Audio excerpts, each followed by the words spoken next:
Mimi, it's the funniest thing when you move, because you're on that virtual thing, it cuts you off at the waist. So it looks like you're floating above the world with like nothing under your waist. That's because I'm so skinny. You know, I thought that was the reason. I didn't want to assume anything, but I thought that was the reason. Yeah. Madam Mayor, it is 9:02 and we are live whether we're floating or not. Good morning, everybody, and welcome to the March 28th, 2025 pre-agenda meeting. Can we have the roll call, please? Mayor Betty Resch. Here. Vice Mayor Sarah Maliga. Present. Commissioner Christopher McVoy. Here. Commissioner Mimi May. Here. Commissioner Reynaldo Diaz is absent. Okay, thank you very much. Okay, well, we've got quite an agenda full of parking this week, and I think let's talk about that pre-agenda meeting. There's two things up for discussion. One is valet parking, and the other one is the 25% reduction in parking fee. And let's start off with the valet parking. I'm sure we've all read the backup for the valet parking, that the city has rules in place that seem to have been just kind of not ignored for a while. And Jamie's here, okay.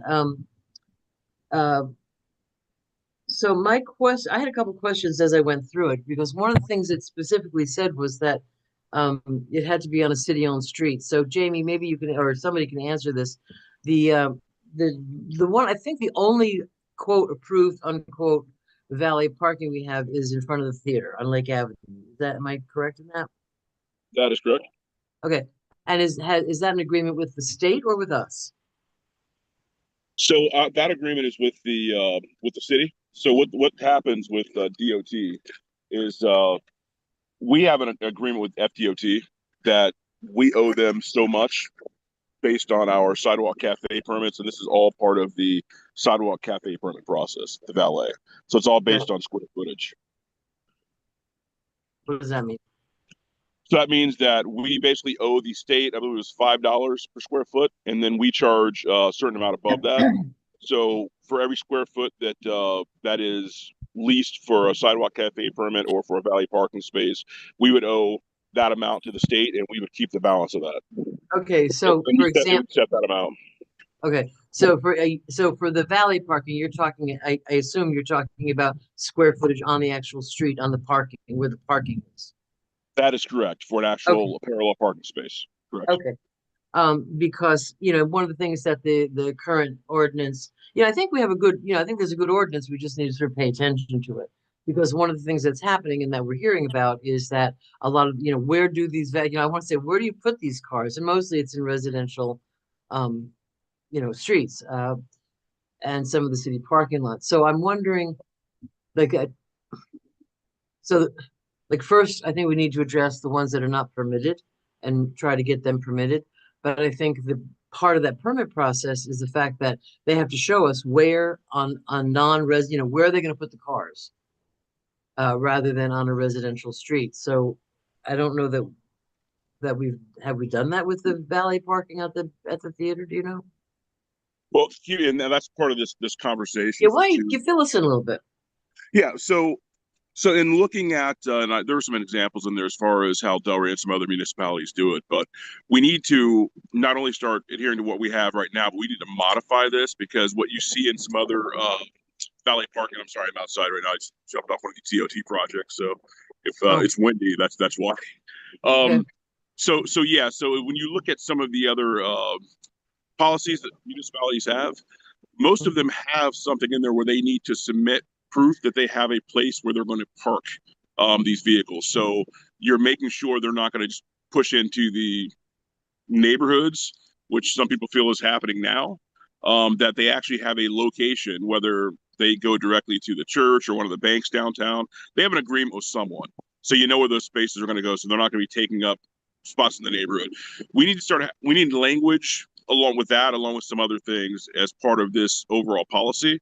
So then we can finally get this in place and just start enforcing everything. Because if, and then that'll give other people the idea, and they're going to be the timing. How much time do we give them to get the stuff in place? Because as you guys have all seen, it's just kind of the Wild West downtown right now. People It's a take up bit, the whole blocks. Even the one we do have, it's not the 2 spaces like it should be. So we just need to get this under wraps. and I think that we should find a way to make it work for the valet parking because, as we talk to the restaurant people, they really do rely on valet parking and we want to encourage our downtown businesses. So I think we should find a way to make it, to encourage it. Absolutely. This is just a matter of making sure everyone's on the same page, putting the correct policy in place, so now we can start enforcing everything.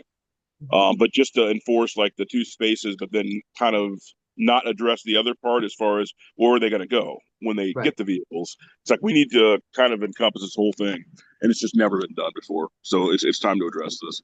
Madam Mayor, my hand is up. I just wanted I'm to, sorry. it's okay. Sure. This is the opportunity, as I mentioned when we were on the dais before, that we need to hone this in and I think that we need to enforce valet parking to use the Bohemian. We are losing money and there's no reason why, if we're being kind enough to allow valet parking, that we need to capture this. We need to have it in a secured parking area. And I think that this is a conversation that really needs to be had. The Bohemian is an empty parking garage. Other valet parking companies go blocks to get their cars. And I think that we need more control over this because let's just say they get an arrangement, let's say with the Wells Fargo at Federal Highway, and then Wells Fargo's that building gets sold and knocked down. Now they're scrambling for another arrangement. If they have an agreement with us and the Bohemian and we work out something to their benefit and to ours, I just think it's a win-win for everybody. Elizabeth, I'm looking to you right now. Do you, and I don't disagree with you, Sarah, but do you think that we can say you must park in our parking lot? If they say we made a deal with the Presbyterian Church, like the people on Lucerne, there's a Presbyterian church just like right up the street, which is closer. I think if they make a deal with that church, then what can we mandate that they use, which is to our benefit, our parking lot? That's sort of, I'm throwing it out there as a question. If this is a program that the city is offering, that's not a required program, it's a voluntary program, you can put stipulations on it that, that include use of a certain parking facility or have the option for any kind of parking facility off, that they're going to use. So yes, you could require that they use the city's parking lot. Okay. Now and I get that for the lake, for Oceana, Sarah, that is kind of a far trip. It's not. These valet drivers are not 90 years old. These are young people mostly who are parking, and we need to capitalize on this. We can't be completely empathetic. Number one, they did it without having any kind of permits. No, I hear you. The people who attend most of the places that have valet parking, it's not like they're going to the eclectic boutique or going to the Bali import after. They're benefiting only the restaurants and then they're leaving town. The city and the city residents and businesses need to see a benefit as well, in my opinion. And I'm a business owner, so In Lantana. my two thoughts. Mimi. Now you have a big parking lot in Lantana. It's beautiful. Mimi. I think she's referring to her downtown business, but Yeah. when it comes to I think it would be great if they use the Bohemian. I don't know if we can mandate it, but the other option obviously is going to be, we're going to need to decide how many permits we allow, because if we allow, 6 restaurants, 2 spots each, that's 12 spots. And we can't mandate that they all share a valet, although that would be actually kind of smart for them to do. You know what I mean? Where they would, there would be like a central valet drop off, and then you could walk to some of the restaurants that are very close to each other. But I don't think as a city we can mandate that. Elizabeth just said we could. Well, Elizabeth, we could mandate Well, she said we could mandate that they use our Bohemian. parking garage. I don't know that we can mandate that they all share one valet unless it was like a city-run valet, which I don't think we want to do that. But I do think that offering the Bohemian and maybe at a reduced rate, I don't know how that would work, but I do think it's good to encourage that. I also know that Matthews Brewery lost their parking lot. So they're going to need to have parking, and They so s- they are going to probably be pushing people towards parking there, and it might behoove us to get some signs down there, you know, directing people to that parking. Those signs are, yeah, on the way, and I'm hoping that they. I had a conversation with Chris from the CRA with Jamie the other day about where to put them, and I hope that they followed our recommendations to, make it. Let's make it easy to find. So I don't know what plans they have for what the signs are going to look like, but I agree with you. Did Matthews lose their parking, or did they sell their parking lot?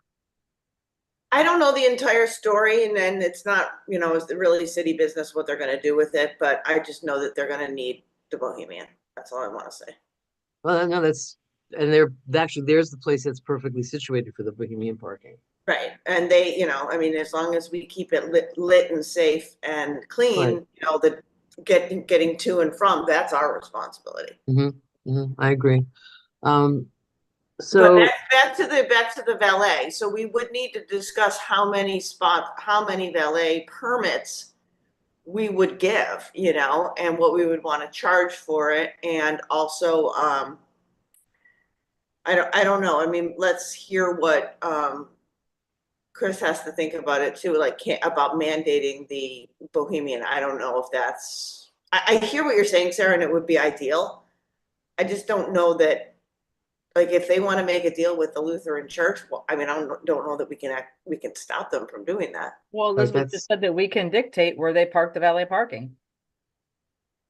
I'm uncomfortable with that, because if they find an alternate free spot, well, we're forcing them then to pay to be in our parking lot. I don't think, no, I mean, theirs wouldn't be probably free. Like, if they made a deal, let's say with like the PNC Bank or whatever, they're gonna pay the PNC to rent that lot at night. Right. And I hear what you're saying, but this is a time where we have to not be empathetic and realize this city needs to start making smart financial decisions for the future of the city and not being empathetic towards, well, maybe we shouldn't. That's not how this works. The city has to start running like a business. I'm And not being empathetic. I'm saying, practically speaking, does it make sense for somebody from the Oceana to go to the Bohemian when there could be they want valet parking. All right, Chris? Thank you. I find it somewhat ironic that we would say that we need to make smart decisions on things. We had clear direction in our last discussion of a parking garage, a second parking garage, and here we're trying to force people. This is the second attempt to try to force people into a poor decision parking garage. The previous attempt was several commissioners said, "Oh, don't let people park at City Hall or the Hatch. Don't let them do that. Force them into the Bohemian." And I thought, wow, that's a pretty bold statement if we're arguing that we have a parking shortage. And now we're saying we have to dictate where people can go. I'm not comfortable with it either. And if they want to use the Bohemian, that's fine. But I'm not comfortable with telling them that they have to do that. Well, I'd like Elizabeth to, if we can do it, I think we should certainly consider it. I think we should make it an attractive option for sure. Yeah. So, and I think another thing to do would be to bring the business development board in this conversation. Because they're the ones, the downtown businesses are the ones that are affected by it. It's the restaurants, it's the theater. I had a conversation the other day talking about the Bohemian. I had a conversation with the president of the board of the Lakewood Playhouse, and he pointed out something about parking. When they are in rehearsal, or if they're, during performances, not just their audiences, need places to valet park or park. But if they've got a big show, they've got people coming in a couple nights, 3-4 nights a week to rehearse. And we talked about because I said, well, what about the Bohemian? Because a lot of times they can't, they'll either take up all the parking or they can't find any parking. So he and I discussed possibly making the Bohemian, give them like an evening flat rate so that their actors and their tech people can park at the Bohemian for a couple hours at night, using the Bohemian and saving those parking spaces off of the off of the street. So I think that's another thing, another, creative option to think about how to use that parking lot. And he was all, I said, it's a couple blocks away. He goes, no, he felt comfortable with that. So that's another option. Sarah, how much does it cost to park at the Bohemian?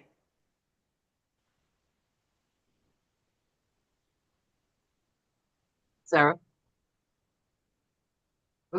Maybe she took a break.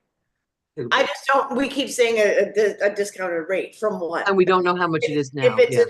if it's not a bad rate, Sorry, why discount? I went to get Motrin, have headache. Sorry, Oh. what was the question? Well, how much do it you know is how to- much it costs to park at the Bohemian currently? Well, I pay to charge, which is a different rate. Okay, so you don't know. No.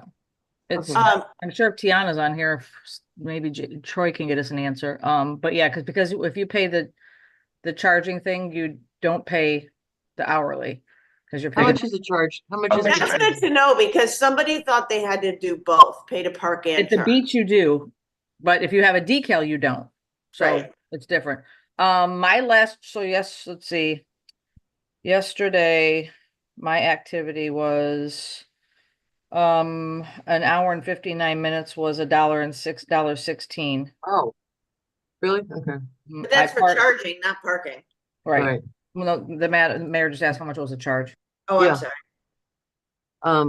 Well, then so maybe it does need to be reduced. But a lot of the theater people are all volunteers as well. So, but I think that's just another option of using the Bohemian besides the valet parking.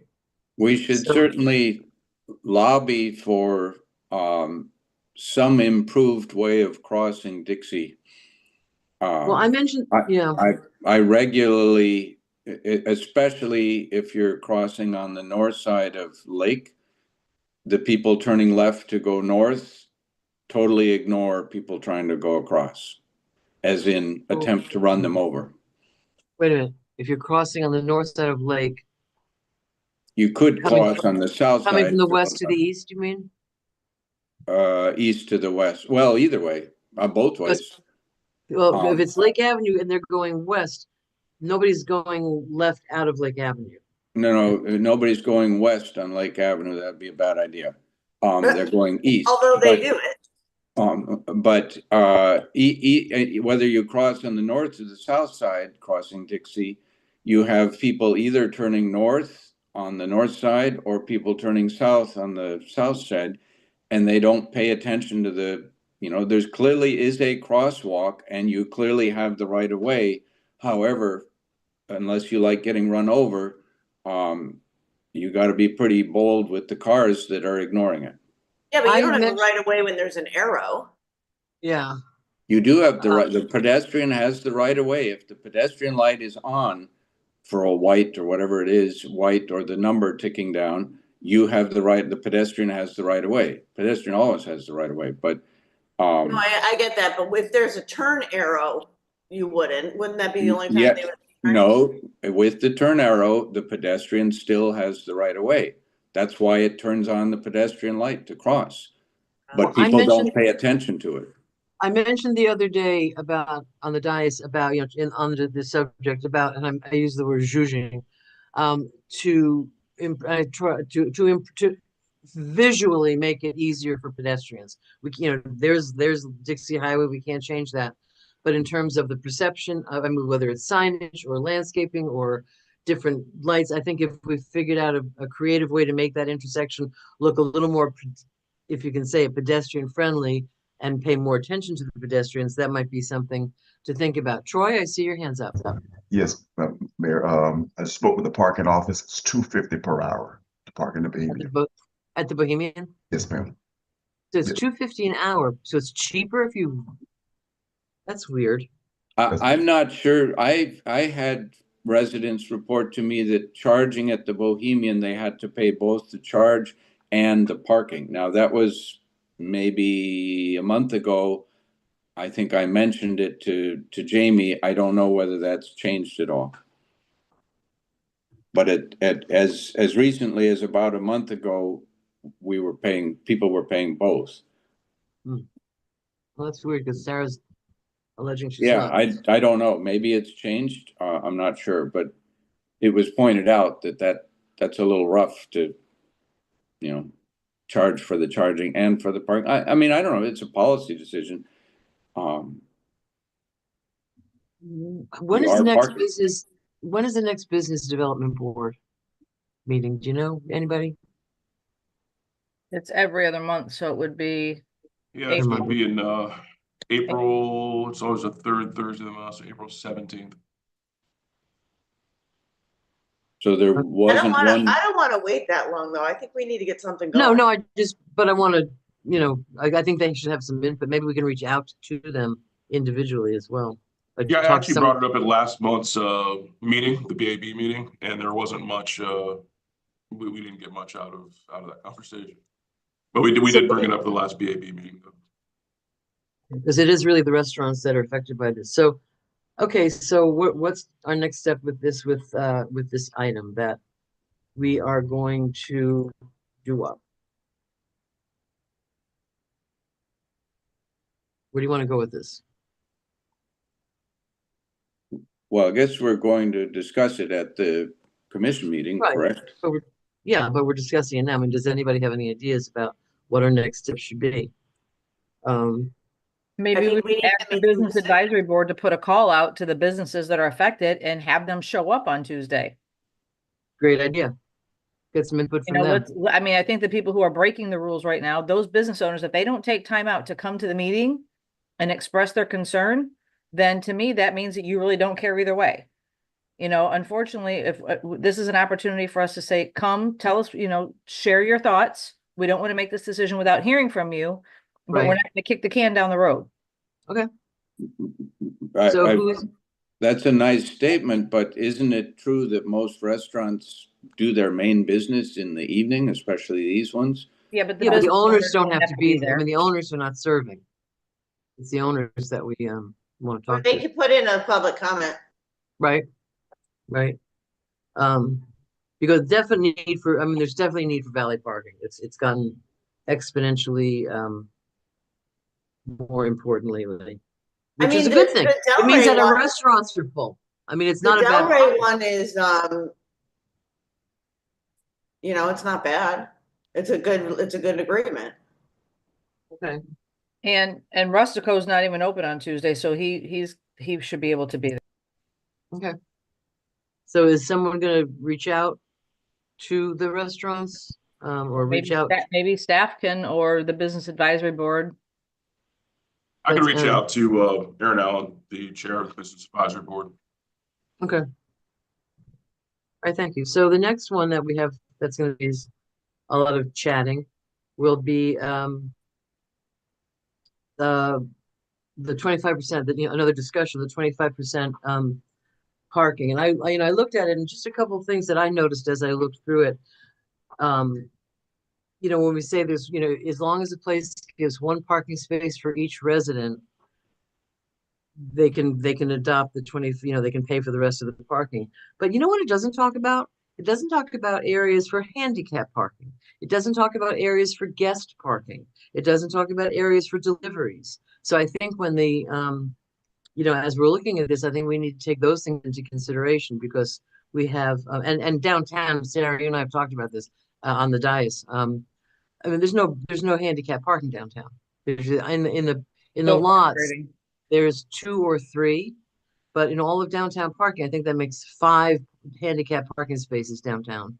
I'm And that's, advocating for one at each corner, because I just think Yeah. that would be adequate, either on Lake or on one of the side streets. Yeah. Closest to where the ADA ramps are on each corner would make sense to me. exactly, yeah.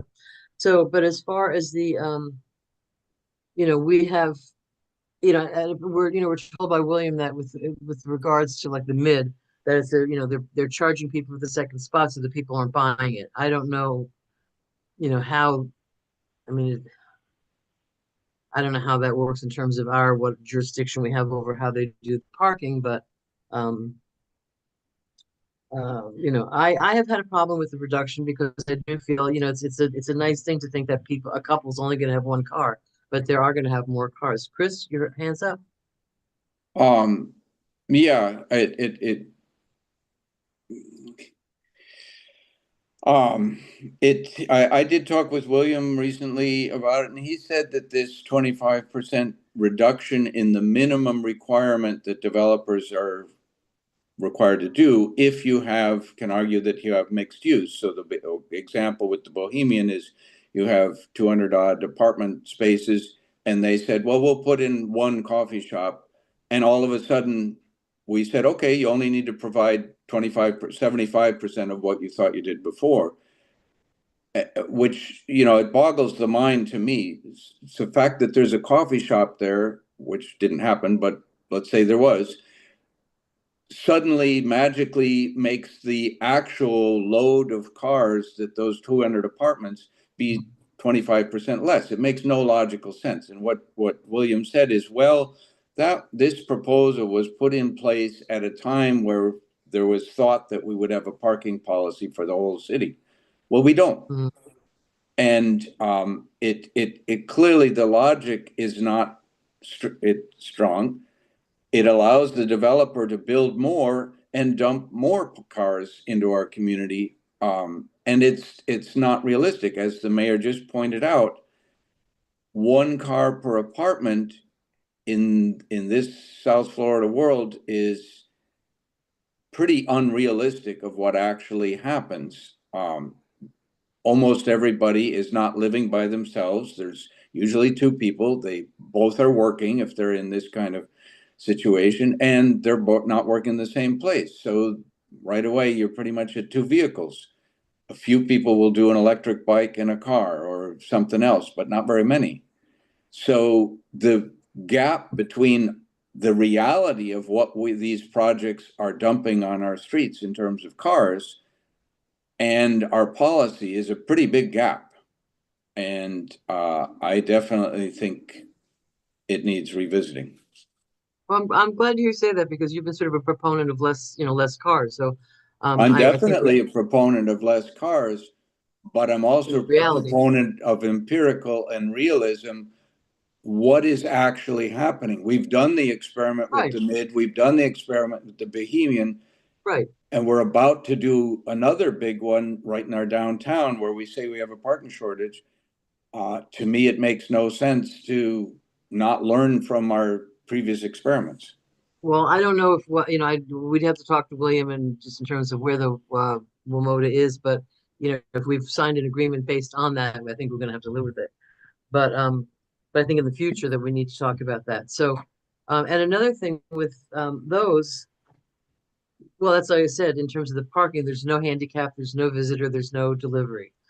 So and paying for the parking, honestly, giving us the money in lieu of, I don't think really we're not creating park, it's not like increasing the amount of parking that we have. It's just going into a fund that that we have. So what are your thoughts, ladies? I'll chime in, I'll lower my hand. So Oh, yes. we're having this conversation, kind of putting the cart before the horse, because if this building bill that passes and it takes away all of our parking constraints, then it kind of is making staff do double duty.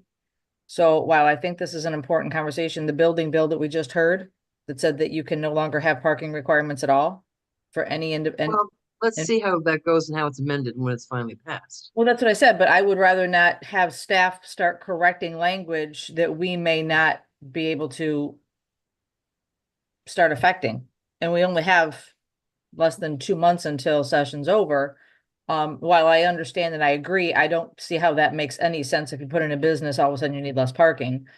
So I agree with that conversation. I'm not a big proponent of us not realizing that the parking is a situation because of guests that come to visit. And it doesn't matter if it's a fourplex or if it's 188 units. It's a consistent grind in our downtown, and hopefully part of the situation will be resolved with the parking garage downtown for people who are coming to visit. And I just think that right now, by having this conversation, if we start making any amendments, we may have to go back and do double duty with our staff. That's my only concern. Is some of the stuff, I just wish that we would, let's pause and see what's happening on the state level, but it's obviously that's up to everybody else. Yeah, I don't think it makes sense to pause. I think this is something that, again, I hear the mayor that, well, we may have already agreed to things, but we agreed to some things with the WMOTA. We agreed to let them buy their way out of parking for $1 million, which is 40 spots, and no Right. analysis of what the part of that building, whether it's all institutional where you're at 165 spaces, or whether it's retail, then it's 66.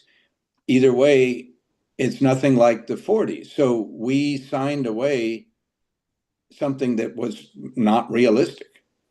Okay. And Well, that's separate from the apartment and all the concerns that the mayor has raised about actually the realistic load that a project puts, needs to consider handicap, needs to consider deliveries, needs to consider guests, needs to consider the realities of how many cars each one. And the thing that I forgot to say earlier is that as we're at the stage of the entitlement agreements, we could also learn from our errors with the Mid and the Bohemian.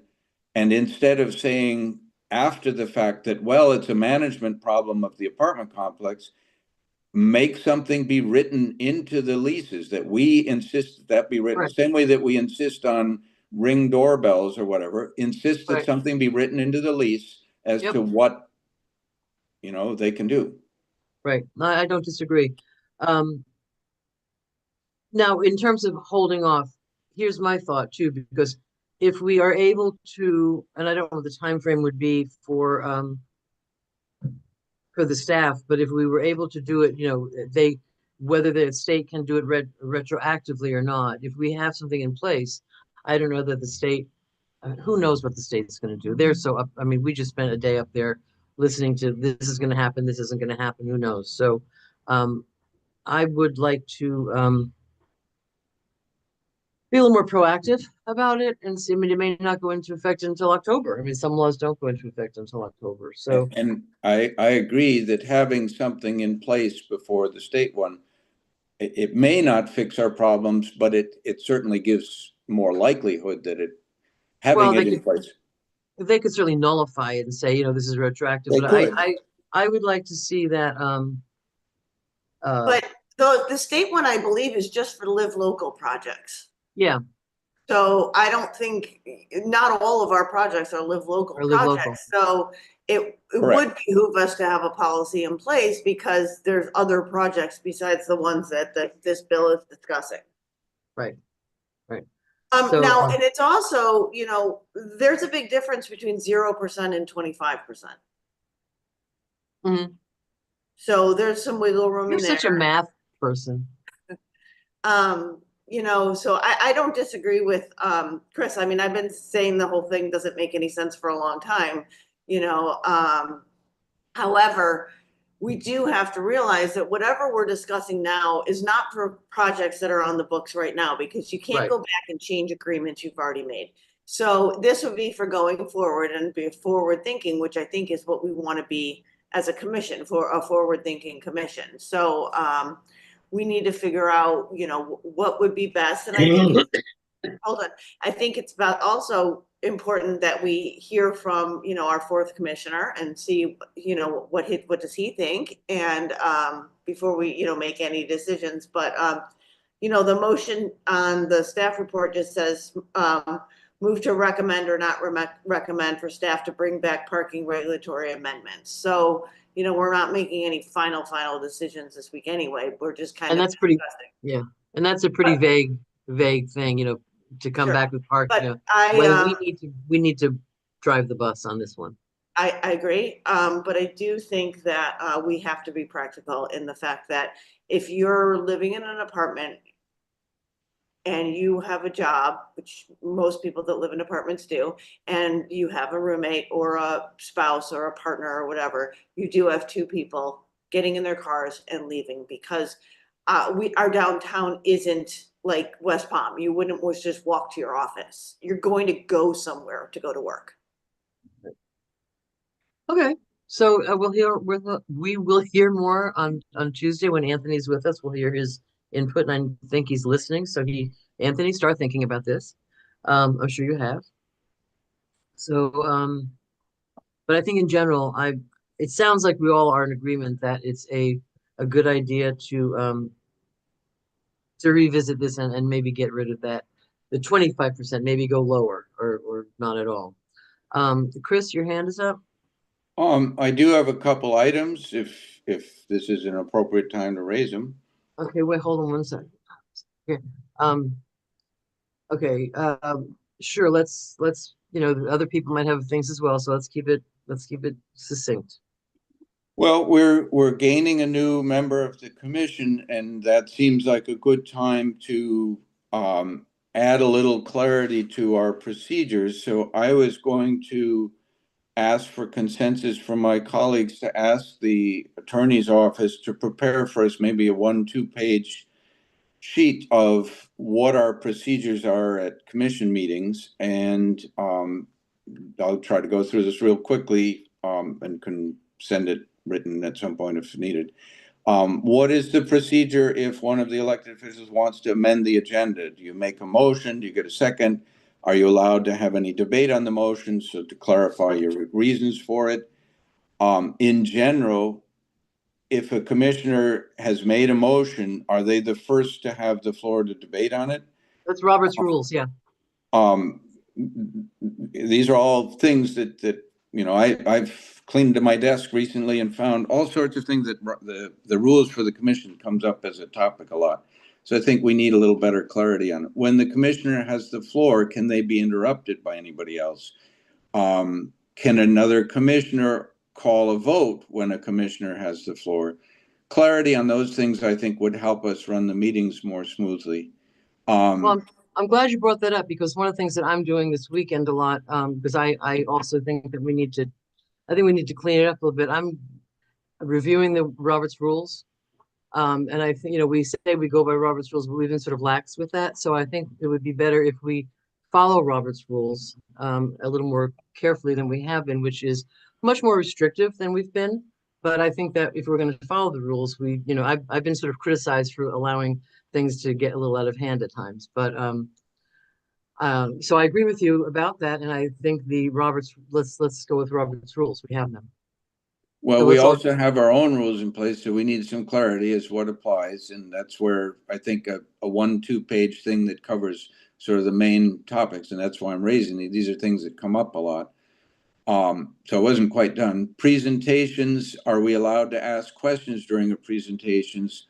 What are the restrictions on that? Sometimes we do, sometimes we don't. Some people do ask questions or make statements. Some people don't or aren't allowed to. Are we allowed to make comments during presentations? What are the restrictions? Do the same rules apply to every presentation? Who decides when we do or when we don't? Does that need a vote? Another area is just business. What is the order of events, and is it always the same? Because we vary around on that. That somebody makes a motion, then maybe there's a presentation from staff, then public comment, then debate, then vote. Do we follow that order? Do we? And are there any restrictions? Are we restricting ourselves to only asking questions during, say, the presentations parts? Are we restricting ourselves to only making comments during debate? Are we going to apply that consistently? How do we deviate from the rules? Does it require a vote? All of these areas, I think, are things that need some clarification so we all know, you know, and the public can see that we're following a procedure. Okay, thank you. Well, I think what we need to do is look at what we already have and see if there's any amendments. But I think, you know, all in all, basically, I think if we have, I mean, Robert's rules does pretty much spell out a lot of things. And if we're looking for guidance, we might, I don't know if it talks specifically about presentations, but you know, that's something we can talk about and vote on. Anybody else? So, I guess I was looking, I'd like to hear, you know, is there consensus to have the attorneys prepare a 1-2 page summary of these kind of topics, or I isn't think there? it's a policy I think we have to talk about. You know, I think it's a policy decision that we should, you know, direct, you know, whatever. And I'm, you know, Melissa's here. not asking it's not what's legal. It's what our policy wants to be. Mimi? Sarah had her hand up first. Oh, I'm sorry, Sarah. Yours is hard to see, Sarah, for some reason. Thank you. I think that, the general rule of thumb should be we just stick to Robert's Rules of Orders. It keeps it clean, it keeps it concise. If there's a change that we want to make as a body, such as when staff is doing a presentation, do we wait to the end of the presentation to start hammering them with questions so we don't turn a 10-minute presentation into an hour and a half? There are things that I think that is the body we need to talk about and set concise, pure. We don't deviate from this is how it works. And I think that staff presentations are completely different than somebody else coming from the outside and giving a presentation. We always say thank you, or we ask minor questions at the end, let's say if it's PBSO or whoever. But I think that, the biggest frustration is that there needs to be time certain on who gets how many minutes per item. And if you spend your 5 minutes asking questions, great. If you spend your 5 minutes giving a dissertation, that was your 5 minutes and it's up. Because it's not these meetings going on to 11 o'clock at night and us not getting to the important stuff or having to rush through it is not a good way to run the meetings at all. So I agree that we need to have set ground rules that are always adhered to. That's my thought. Yeah, as far as presentations go, I would like to wait till the end of a presentation to ask questions, because what happens is a question starts, then we go down a rabbit hole of some other thing. Mimi?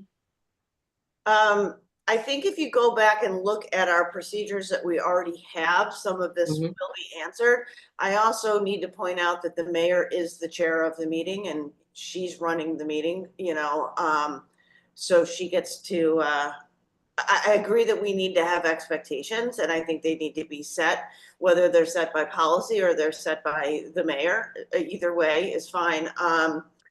But I do think we have some of this written down. Like, for example, it says, the mayor will ask each person their vote, and the mayor will, it says what to do. So, and I also think if we're going to say we're going to go by Robert's rules, which book, what do you want us to read? What do you want us to prepare from? Like, I think that assuming that everybody knows all of the intricacies of Robert's rules without giving it to the commissioner when they become elected is assumptuous. I don't know. Absolutely. But I mean, I've got a copy, I've got a cheat sheet, I've got the Robert's Rules book. You might, but that doesn't mean that everybody else does. No, I know I'm not disagreeing with you. Jamie, your hand was up, I think. No, Commissioner May kind of covered what I was gonna mention. Oh, I will say that in the past, you have at the beginning of a presentation, whether it was staff or like a consultant or something, you sometimes ask consensus. Are we going to ask questions during the presentation or wait until after? So you have mentioned that before. And like last week, I know in moving into the future, when we have, at least from a staff perspective, I will ask ahead of time before we even start the presentation, if it's okay if we can get through the entire presentation first, because sometimes some of the questions that are asked are later on in the presentation. And we're kind of like, oh, well, it's coming up type of thing. So it kind of throws the order off a little bit, at least from the staff side. I think as a point of courtesy to let the person give the presentation, because it's a complete package, the presentation, and then, write your questions down as you go through, and at the end, ask your questions, because it's disruptive, and it makes a 10-minute presentation much longer than it needs to be. Chris? I just would keep a focus here on I was looking for consensus for a short 1 to 2 page summary of some of the major points from our attorney, making sure that it follows whatever we're doing, rules, Robert's rules, or our own, or some amalgamation. I think it would be helpful. And I think we need to keep a very clear eye on what our focus is here.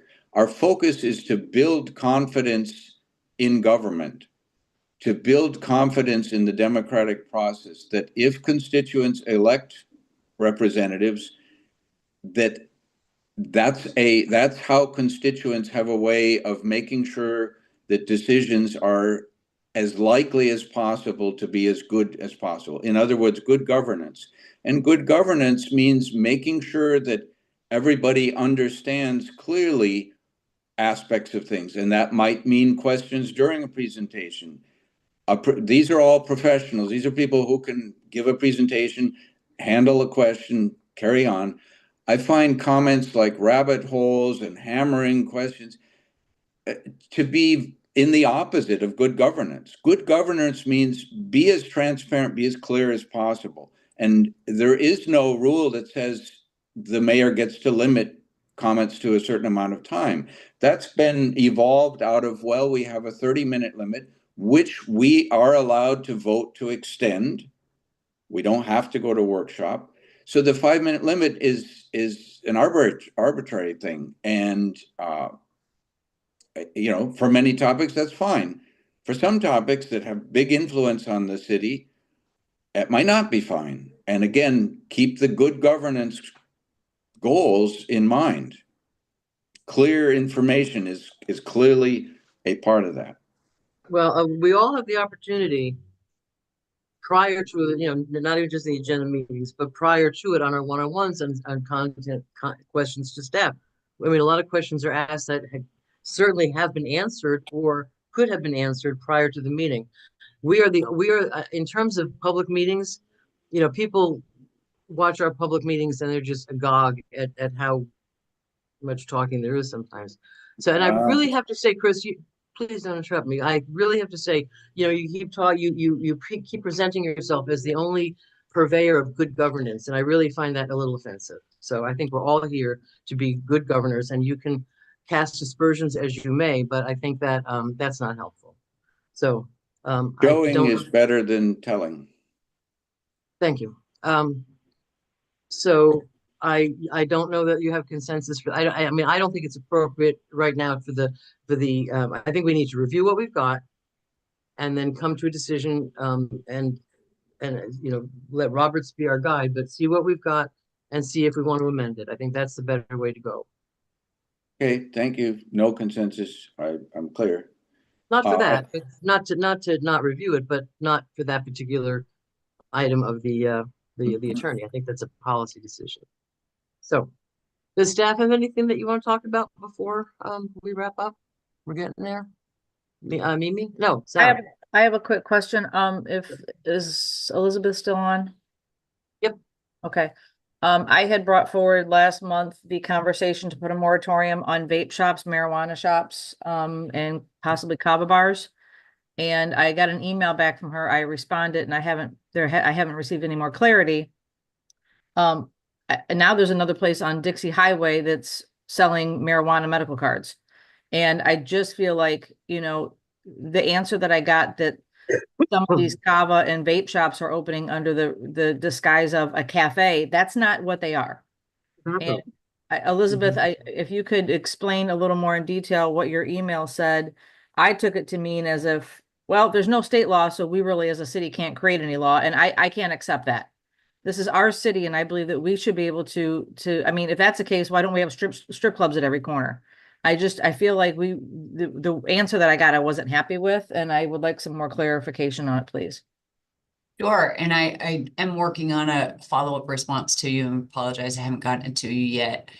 So the response on the vape shops and kava bars that you all received was really focused on primarily the vape shops because of the preemptions in state law for regulating smoking and vaping sales and possession and all of those things. Just like alcohol sales are regulated,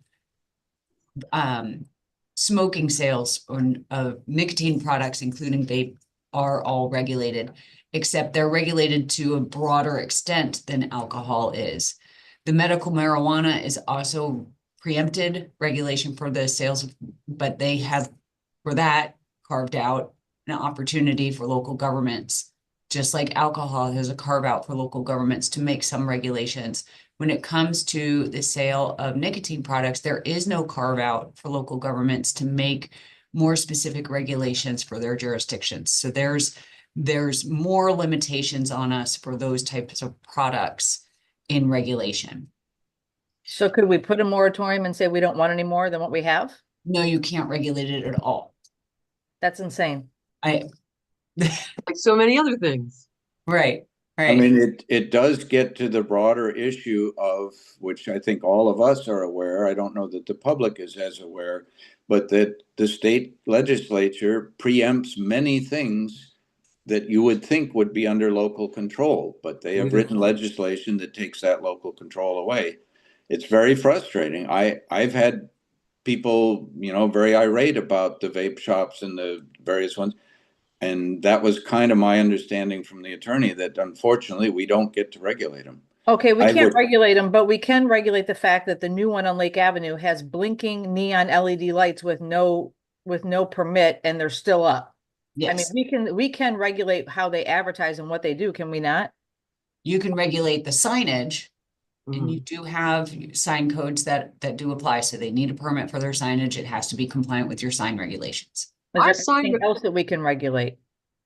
I think our sign regulations are pretty open and broad. I mean, when those neon sort of outlines of windows started, I was like, it's a Well, cheap. that was the whole thing that happened from the previous commission 12 years ago. They went Oh, around. no, that was and they started in the businesses. 90s. Those Yeah, but I'm kinds saying, of lights. they also went around to the businesses and said we wanted to be the city of lights, and they encouraged all the businesses to put LED lights in.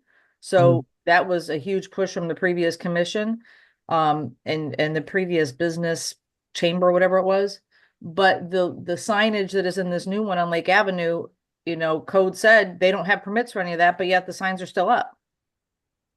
Which also brings into play two things that, Sarah, one thing, I hate those signs that they put up that are like a flag sign. I think they're illegal, but we're not enforcing it. I'm not sure. And also you brought up recently, Sarah, the whole thing about empty stores.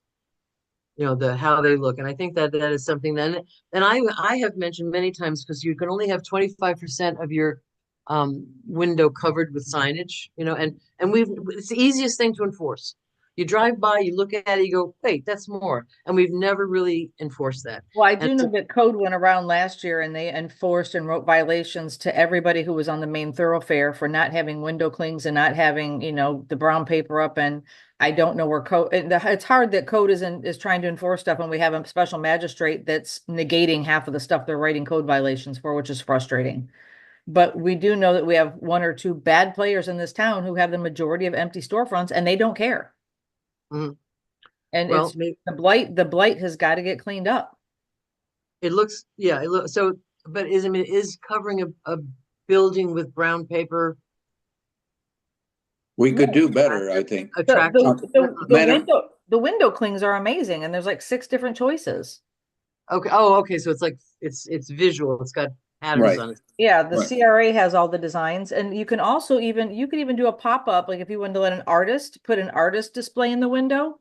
I mean, we I have would tons love of that. artists.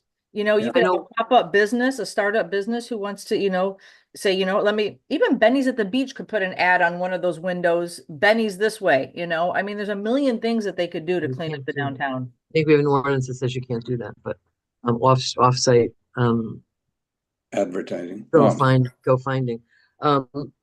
So what do we do? We ask staff to pay more attention to it? I think so. Well, how about the kava bars then, Elizabeth? Can we put a moratorium on them so we don't have any more popping up? Let me look into that specifically. The issue with the kava bars is that there's nothing against regulating kava and kava Okay. products, but Oh. none of our codes have anything that differentiates that from a different type of retail. or Maybe different- time to do it. Right, so that's what we would need to look into. I Do we think have I consensus? would love consensus for that, because a lot of them are also selling kratom, which is, in my world, should be a scheduled class drug. But that's I know another what that is. conversation. But I would like to see if we have consensus to start writing some real legislation and ordinances on kava and kratom bars. Well, whatever we are allowed to do. Do we have Right. consensus for that? Mimi, Chris? Certainly to look into it. Obviously, we've got to follow existing laws Of and so on. course, but I mean, just Yeah. what we are allowed to do, let's do it. Yeah, I agree. But I mean, I know that I don't know. I mean, we have all of these codes and it's like, here we go. We want to talk about making more code. Well, if we don't enforce what we have, what's the point anyway? And it's I agree with so frustrating. And you're right, Sarah, about the special magistrate. I was there yesterday and it's horrible. slap And in I the can't, face. the people who, they could do their jobs, they go out and they code these people and then it gets completely negated by bow tie guy. It's not fair. Who And we, hires and we're him? paying, him, and we just gave him a new contract. Well, that's ridiculous. And he's literally slapping all of our staff in the face when it comes to, Yeah. you know, we're giving 6 months and then he's giving them another 6 months and reducing the fine to nothing. It's absurd. Madam Mayor, Chris? due respect, but we're coming up on the tail ends. I did have one more short item that You got relates 3 to. minutes. Okay, we have a workshop on unsolicited proposals and PP3s, public-private partnerships, coming up on Monday. I'm looking, I don't know if we have time to do it, but I'm looking to ask staff, what kind of direction is staff looking for? I'm a bit concerned that there was no backup for that meeting, so the public has nothing to look at or dig into. I do want to reiterate that I did bring forth a straw man proposal for unsolicited, for how the city might develop a procedure for unsolicited proposals. I would ask that staff add that to the backup as a starting point, not an end point, but a starting point. Let's, improve on that. I'm sure it can easily be improved on, but again, unsolicited proposals, to some extent PP3s, also need to have good governance principles built in. They need to have safeguards built in, and we need tangible steps that we as a city are taking, just like we're being proactive here on what mix of stores are here. We need the safeguards built in, and we know that unsolicited proposals don't have the safeguards that are long time accepted in requests for proposals or requests for qualifications. So please add the straw man to the backup and anything else that anybody else has, so that we and give a little direction what we're looking for. Mimi? Can I jump in there? I think we should start with something that has been, I think we should start with the state definition and the state guidance, because that's gonna be our broad guidance. And we can't go further than, we can't go less than that, but we can go further than that. Meaning we can, be more strict than the state. We can't be less strict. So I think if we start with what's the law, and we go from there, as opposed to, no offense, something that a commissioner wrote, let's start with the law and work our way from there. So Jamie, I would suggest we put the state law, which I believe is in the back of the unsolicited proposal we got, but it would be nice to have a copy of it available. Yeah, certainly put that in there. The whole point, though, as Commissioner May just said, is the state law doesn't have a lot of protection built into it. There is no restriction. In fact, the state law encourages cities to add their own, and that's what we're trying to do here. If somebody else has a different straw man proposal, that's fine. Put that in the backup as well. But let's start with something so that we are in fact I think we should doing start with the concrete. state law. What's that? I think we should start with the state law and go from there. The whole point of this meeting is that the state law doesn't provide enough protections. According trying to to you, find- some of us might think it does. Jamie's hand is up and we're running out of. Yeah, thank you. Plan. Sarah got it. I got it. Thank you. Jamie, last word. You're muted. Jamie, you're muted. You're muted. Sorry. Melissa, I need to look. The agenda was posted on for that meeting, correct? It was, and it just has the agenda from II. A1, AI. That's the only backup we have thus far. There's no backup content. There's a schedule. Because part of the that and the whole point in this meeting is we're starting from scratch, because we have not had any type of real discussion, any type of presentation, anything on P3 unsolicited proposal law. So we're bringing in people to do this for a living, and part of that discussion is going to be the state law. And one of the people who actually be at the presentation was on the committee who wrote the state law. So we have the right people that are going to be in the room to have this discussion. So this is not just I'm sorry, Mayor. What's that? No, go ahead. No, Go so ahead. I'm just saying, so the whole point was to not kind of try and put our own thing together first. We want to hear from the people who do it for a living, one of the people who actually helped write the state law, know the background on all this. So we know, based on some of the other best practices and some of the things that you see happening in Texas, Colorado, other areas of the country, we're not going to have to start from scratch. A lot of this is already done. It's just a matter of kind of pulling what we feel is going to work best for our city and our particular situation. So we can now, based on this workshop, have some real conversation and then start to formulate an actual policy that staff can now bring back to all of you for approval. So now we know exactly what needs to happen when we receive an unsolicited proposal and what the process and what those steps are going to be. And by the way, I have another one that just dropped on my desk now that is going to be on your guys' desk later on today, but it's very thin. It doesn't seem like it's a particular specific project. It just seems like it's another one of these wanting to work with us and formulate something. So they're starting to come in now. So it's the right time to obviously have this conversation. This And- is as much educational for us, and we have a new commissioner Absolutely. starting on Tuesday. And so we are all on the same page in terms of where we think we should, that we all have the same understanding of what would the next step be or how we should proceed from there. So I see it's 10:02. I want to thank you all for your time, and we will see you Sunday at the parade. Who's going to the parade? Okay. And we're all marked, together in one group, and see you Sunday. And if we don't see you Sunday, we'll see you Monday at 5. No, No, 4:30. earlier. 4:30. 4:30. Photos. Oh, okay. I thought it was okay. So, and the workshop starts at what time then? 6. 6 o'clock. 5:30. So you have an hour and a half. Okay, 4:30. But we have the 5:30. swearing in. Right. Which Yeah. 4:30 picture, 5:30 swearing in, 6 4:30 picture. 5 Right. o'clock swearing 5 in, o'clock swearing in. That's what I thought. Okay, but the Oh, sorry. 4:30 is the picture. 4:35, then 6. Okay. All right, great. Okay. Well, We have were a great- close, Melissa. Have a good Really? week. We have a kind of an idea. All right. Thank you very much, everybody. Take care.